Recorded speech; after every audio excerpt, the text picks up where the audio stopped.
우리가 지금 마지막 때를 살고 있다는 것은 누구도 부인할 수 없을 것입니다. 그 증거가 예수님께서는 직접 이 마지막 때의 징조를 누가복음 12장 2절에서 이렇게 말씀하셨습니다. 감추인 것이 드러나지 않을 것이 없고 숨긴 것이 알려지지 않을 것이 없나니. 다시 말해 이 마지막 때가 가까워질수록 지금까지 감춰져 있었던 성경 속 진실이 세상 앞에 드러나기 시작한다는 것입니다. 그런데 놀랍게도 바로 2025년 지금 이 시대에 고대 유물과 성경 속 장소들이 첨단 과학기술을 통해 하나둘 실제로 밝혀지고 있습니다. 위성 촬영, 재질 탐사 기술, 3D 스캔 및 AI 발굴 로봇 등 과거에는 상상할 수 없었던 방식으로 성경에 기록된 사건과 도시들이 눈앞에 드러나고 있는 것입니다. 그 대표적인 사례가 바로 니느웨입니다. 성경 요나서에 등장하는 이 거대한 도시는 한때 신화나 전설처럼 여겨졌지만 19세기 고고학자들의 손에 의해 실제 유적이 발굴되면서 세상에 다시 드러났습니다. 이 발굴은 단순한 역사적 발견을 넘어 성경의 기록이 실제 역사임을 강력하게 입증한 결정적인 사건으로 평가받고 있습니다. 다시 말해 지금 이 순간에도 AI와 최첨단 기술을 통해 성경의 권위와 진실을 뒷받침하는 놀라운 증거들이 하나둘씩 밝혀지고 있는 상황인데요. 그 생생한 현장을 저와 함께 확인해 보시죠. 여러분, 요즘 유튜브에서 화제가 되고 있는 영상 중 하나가 바로 익스피디션 바이블 채널을 운영하고 있는 조엘 크레이머 박사님이 직접 촬영한 고대 니느웨 유적지 탐사 영상입니다. 이 영상은 성경 고고학 분야에서 단일 영상으로는 480만 뷰라는 기록적인 조회수를 기록하며 전 세계 시청자들의 주목을 받고 있는데요. 조엘 박사님은 이스라엘 홀리랜드 대학에서 고고학을 전공하시고 요르단 암만에 위치한 셰퍼드 대학의 고고학 교수로 활동하고 계신 분입니다. 그는 직접 이라크 모술에 위치한 니느웨 유적지를 방문하여 성경에 기록된 내용과 고고학적 발견이 어떻게 정확히 일치하는지를 현장에서 생생하게 보여주고 있습니다. 사실 니느웨의 발굴은 성경의 신뢰성을 입증하는 가장 강력한 증거 중 하나입니다. 성경이 단순한 전설이나 신화가 아니라 실제 인물과 도시, 사건을 기록한 역사적 문서라는 점을 분명히 보여주죠. 요나서, 열왕기하, 이사야서에는 니느웨와 아시리아 제국, 유다 왕국 사이의 실제 역사적 사건들이 구체적으로 기록되어 있습니다. 19세기 이후 본격적으로 진행된 니느웨 발굴과 아시리아 비문 해독을 통해 성경에 기록된 인물 이름, 도시 구조, 전쟁 사건들이 고고학적으로 하나씩 확인되기 시작했습니다. 이건 단순히 비슷하다라는 수준이 아닙니다. 성경 기록, 아시리아 왕들의 비문, 니느웨 유적의 부조들이 서로 독립적으로 발견됐음에도 세부 내용이 놀라울 정도로 정확히 일치합니다. 인물 이름, 사건의 흐름, 도시의 위치와 규모, 심지어 전쟁 장면까지 석판 부조에 그대로 새겨져 있죠. 즉 수천 년 동안 땅속에 묻혀있던 진실이 현대 고고학과 과학 기술을 통해 우리 눈앞에 실제로 드러나고 있는 것입니다. 이 사실을 뒷받침하는 고고학적 근거도 분명합니다. 니느웨 발굴은 1820년 영국 탐험가 클라우디우스 리치가 지금의 이라크 모술 지역을 조사하면서 시작되었습니다. 그는 거대한 성벽 흔적과 언덕 지형을 발견하고 니느웨의 성벽은 자연의 언덕처럼 보인다라고 기록을 했지요. 이것이 본격적인 발굴의 출발점이 되었습니다. 1849년에는 오스틴 헨리 레이어드가 카이윤직 언덕에서 대규모 발굴을 진행했습니다. 지하 약 6m에서 거대한 벽이 드러났고 곧 아시리아 제국 최대 규모의 궁전 유적이 밝혀졌습니다. 내부 벽면에는 전쟁과 사냥, 전복 장면이 정교하게 조각된 석고 부조가 줄지어 있었으며 일부는 현재 영국 박물관에 전시되어 있습니다. 또 하나의 핵심 발견은 1830년 네비 유누스 언덕에서 출토된 테일러 프리즘입니다. 육각형 점토에 새겨진 성경에도 등장하는 사네립 왕의 정복 기록은 나중에 쐐기 문자가 해독되면서 성경 열왕기하 18장에서 19장, 이사야서 36장에 나오는 유다 침공 사건과 정확히 일치한다는 사실이 밝혀졌습니다. 정말 소름이 돋는 사실은 히스기야가 나의 멍에를 거부했기에 46개의 성읍을 정복했다라는 기록은 성경의 내용과 완전히 겹치지요. 게다가 니누의 궁전 부조에는 라기스 전투 장면이 생생하게 새겨져 있어 성경 기록과 아시리아 비문, 고고학적 발견이 서로 독립적으로 동일한 사건을 증언하고 있습니다. 이것이야말로 성경의 역사적 신뢰성을 보여주는 결정적 증거라 할 수 있습니다. 이제 실제 예시를 통해 좀 더 생생하게 살펴보겠습니다. 니누의 궁전에서 발견된 부조 가운데 가장 유명한 게 바로 라기스 전투 부조입니다. 이건 사네립 왕이 자기 궁전 안에서도 가장 중요한 전시실에 걸어둘 만큼 자랑스러워했던 작품인데요. 그만큼 이 전투가 아시리아 입장에서 얼마나 큰 사건이었는지를 보여줍니다. 부조를 보면 수많은 아시리아 병사들이 거대한 공성 무기를 끌고 와서 라기스 성을 공격하는 장면이 아주 정교하게 새겨져 있습니다. 병사들이 돌을 하나씩 날라와 거대한 경사로를 쌓고 충차를 앞세워 성벽을 두드리면서 밀고 올라가는 모습까지 정말 세밀하게 표현되어 있죠. 흥미로운 건 성경 기록과 아시리아 부조, 그리고 고고학 발굴, 이 세 가지가 이 장면을 놀라울 정도로 똑같이 증언하고 있다는 점입니다. 성경 역대하 32장 9절에는 사네립이 라기스를 공격하면서 동시에 예루살렘에 사신을 보내 위협했다는 내용이 나오고 부조에는 전투 장면이 그대로 새겨져 있습니다. 그리고 1970년대 고고학자들이 라기스 유적지를 발굴하면서 실제로 아시리아의 공성 경사로를 발견했습니다. 현장에 가보면 성벽 아래에 엄청난 돌더미가 경사로 형태로 남아있는데 학자들은 아시리아 병사들이 약 1만 9천 톤에 달하는 돌을 하나하나 날라와 쌓았다고 봅니다. 그 당시 성 안에 있던 유다 백성들은 이 광경을 보면서 정말 숨이 턱 막히는 절망감을 느꼈을 거예요. 눈앞에서 세계 최강의 군대가 성을 무너뜨릴 준비를 하고 있었으니까요. 또한 부조에는 성벽 위에서 끝까지 저항하는 유다 백성들과 성 밖에서 무자비하게 밀어붙이는 아시리아 군대의 모습이 아주 생생하게 표현되어 있습니다. 활과 돌을 쏘는 사람들, 공성 무기를 밀어 올리는 병사들, 그리고 전투 후 포로로 끌려가는 사람들의 모습까지 세밀하게 묘사되어 있었습니다. 그리고 그 결과도 성경과 부조가 완전히 일치합니다. 라기스는 결국 함락됐고 다른 성읍들도 무너졌지만 예루살렘만은 기적적으로 살아남았습니다. 사네립은 자신의 프리즘에서 수많은 성을 정복했다고 자랑하면서도 예루살렘을 정복했다는 말은 단 한 줄도 남기지 않았습니다. 성경은 그 이유를 분명히 말씀하지요. 열왕기하 19장에 따르면 그날 밤 여호와의 사자가 아시리아 진영에 18만 5천 명을 치셨기 때문입니다. 사실 이러한 사건들은 단순한 역사 이야기가 아니라 하나님께서 자신의 주권과 심판 그리고 자비를 드러내신 사건이었습니다.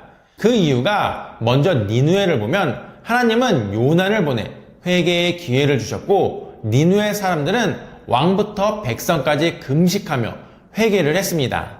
하나님은 그들을 멸망시키지 않으심으로 자비와 인내를 보여주셨습니다. 하지만 시간이 지나 그들은 다시 교만해지고 주변 나라를 무자비하게 정복하며 하나님의 백성까지 위협했습니다.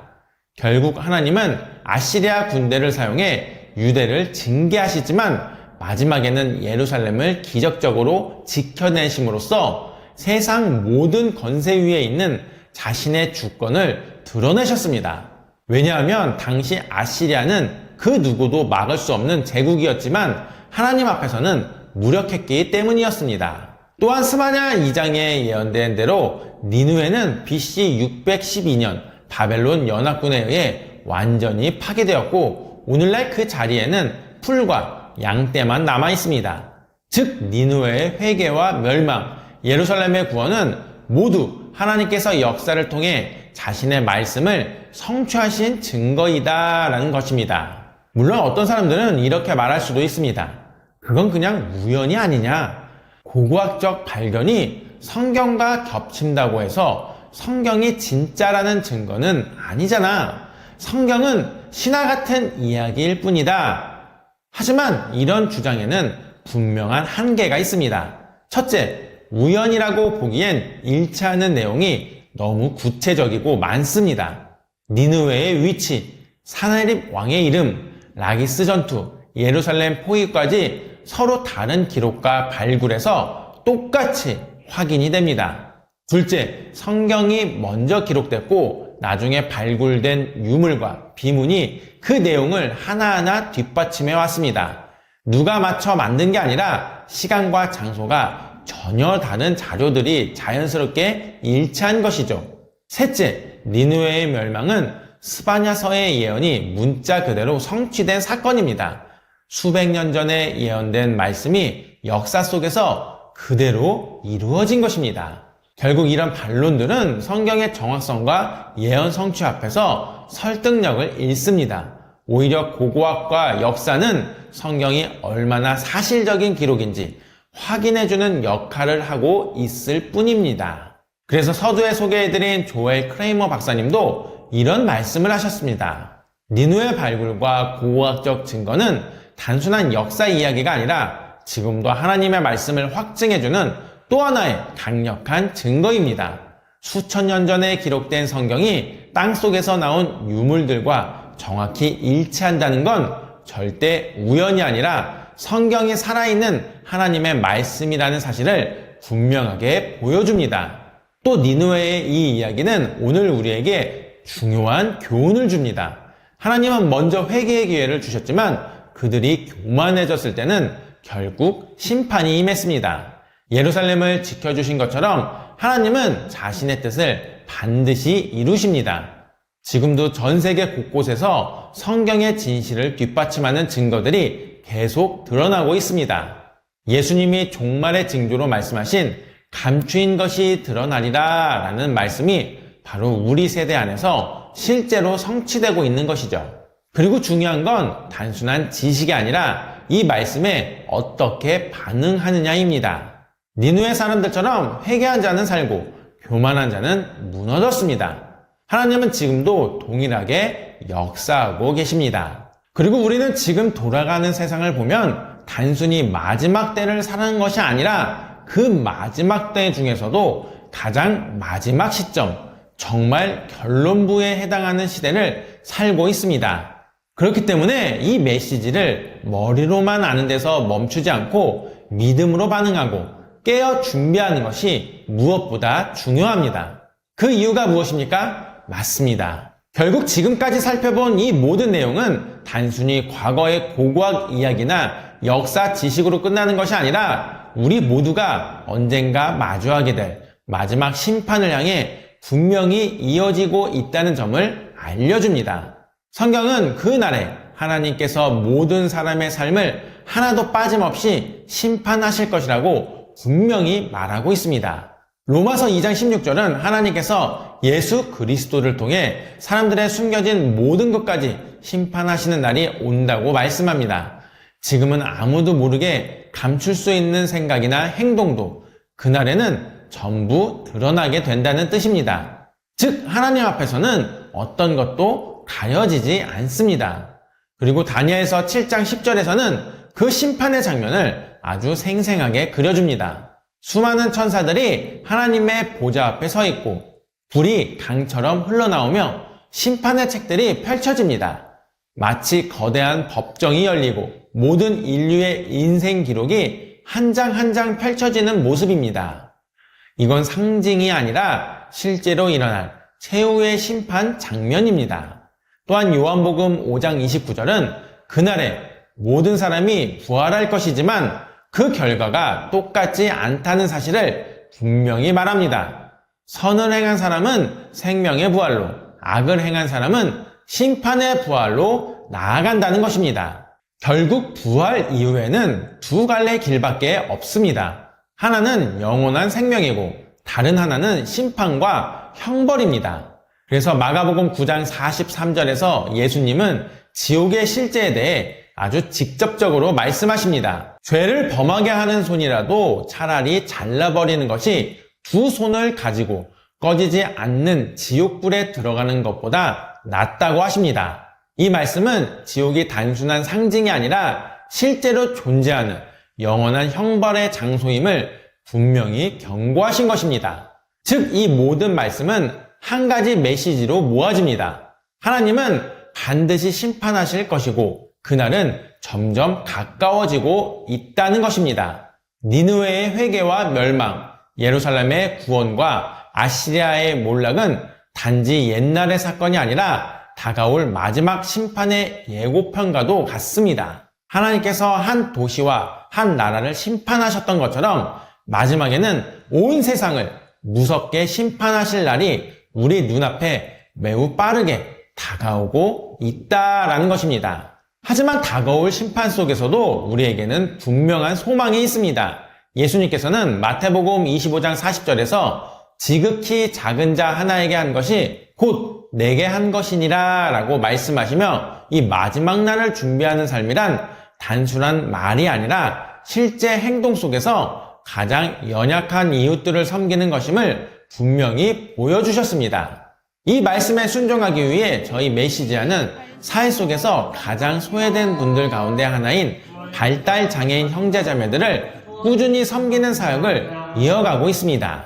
지금까지는 유튜브 채널을 통한 사역 수익으로 장애인 재활시설에 간식을 전달해 왔는데요. 그러던 중 한 번은 예배에 참여했을 때 발달장애인 분들이 온 힘을 다해 찬양하는 모습을 보게 되었고 그 장면이 제 마음에 깊은 감동을 주었습니다. 그때 시설 원장님께서 이분들은 공연장에 들어가는 것이 시끄럽다는 이유로 정책상 불가능하기 때문에 예배 시간에라도 이렇게 기쁘게 찬양하는 것이라고 말씀하셨습니다.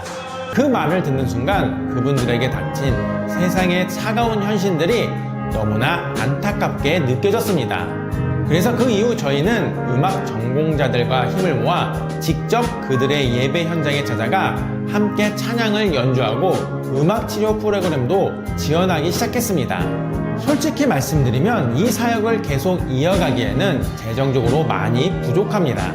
그러나 외롭고 주목받지 못하는 그분들에게 예수님의 사랑을 전하는 것이야말로 이 마지막 때를 준비하는 가장 실제적인 순종이라 믿기에 멈추지 않기로 결단했습니다. 왜냐하면 존 월보우드 박사님의 말씀처럼 이 섬김은 단순한 자선 활동이 아니라 주님께서 명령하신 삶의 실천이기 때문입니다. 그래서 잠언 19장 17절은 이렇게 말합니다. 가난한 자를 불쌍히 여기는 것은 여호와께 뿌이는 것이니 그의 선행을 그에게 갚아주시리라. 이렇듯 하나님께서는 우리가 작은 자를 위해 흘린 눈물과 내민 손길을 결코 잊지 않으시며 반드시 갚아주신다고 약속하셨습니다. 혹시 지금 이 영상을 보고 계신 분 중에서 예수님의 다시 오심을 준비하는 마음으로 이 사역에 함께하고 싶으신 분들이 계신가요? 그렇다면 함께 동참하실 수 있는 방법이 있습니다. 일시 후원도 가능하고 정기 후원도 마련되어 있습니다.